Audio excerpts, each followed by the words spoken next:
यह एक सैनिक का अनुभव है।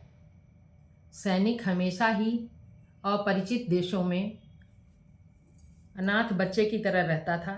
उसका कोई भी अपना उसके साथ नहीं था, किंतु भगवान की प्रार्थना के सहारे वह बहुत सुखी और संयत रहता था। किंतु एक बार भगवान ने उसकी परीक्षा लेने के लिए, उसकी श्रद्धा की को कसौटी पर कसने के लिए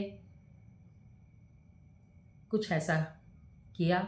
शायद उस सैनिक के चेहरे पर एक बड़ा फोड़ा निकल आया। काफ़ी बड़ी सूजन थी और मवाद बन रहा था। सैनिक को हमेशा ही अपने काम से लोगों के बीच में रहना पड़ता था। अकेला वह अधिक समय तक रह नहीं सकता था। उसे बहुत अजीब लगा कि ये चेहरा लेकर मैं कहाँ जाऊँ।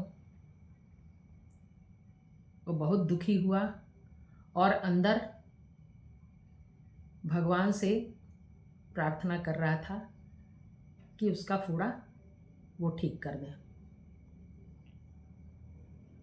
किसी डॉक्टर को भी वो नहीं जानता था, किंतु वहाँ जो उनके पुस्तकालय को देखने वाले, उनकी पुस्तकों को संरक्षित करने वाले जो एक डॉक्टर थे, उन्होंने कहा कि इसको जल्द से जल्द ऑपरेट करके चीर करके इसका मवाद निकाल दिया जाए।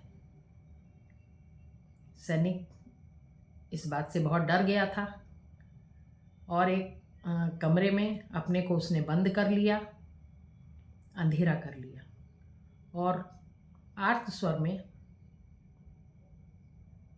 आर्त हृदय से उसने भगवान को पुकारा। उसकी प्रार्थना की त्वरा इतनी ज़्यादा थी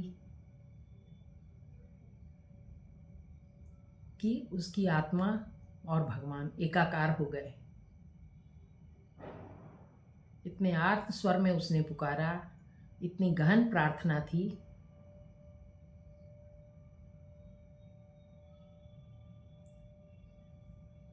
कि सैनिक ने नींद में, जो नींद उसको प्रार्थना करते हुए आ गई थी, नींद में सुना कि दीपक जलाकर देखो तो वह स्वप्न से जैसे जाग पड़ा। उसकी नींद खुल गई। उसका हाथ वास्तव में दीपक पर गया। उसने दीपक जलाया और अपने चेहरे को देखा। वह आश्चर्यचकित हो गया। उसके चेहरे पर कोई भी फोड़े का निशान भी नहीं था। ऐसा लग ही नहीं रहा था कि उसे फोड़ा हुआ है। कहाँ गया फोड़ा? वह कमरे से बाहर आया।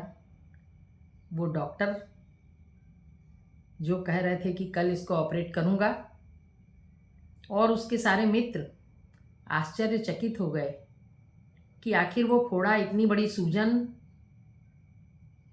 जिस पे मवाद चमक रही थी, वो सूजन कहाँ गई।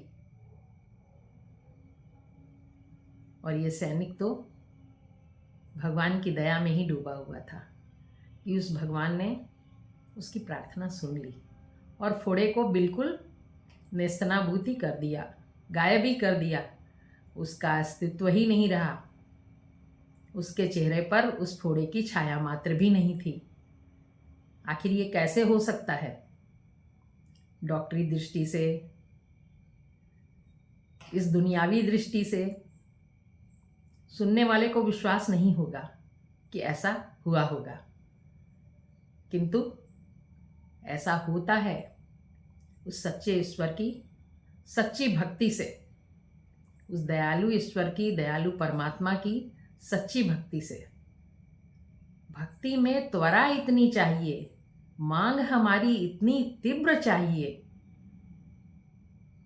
कि वो दया करने पर मजबूर हो जाएं। भगवान भक्त की सुनने पर मजबूर हो जाएं। और उस सैनिक की पुकार ऐसी ही थी।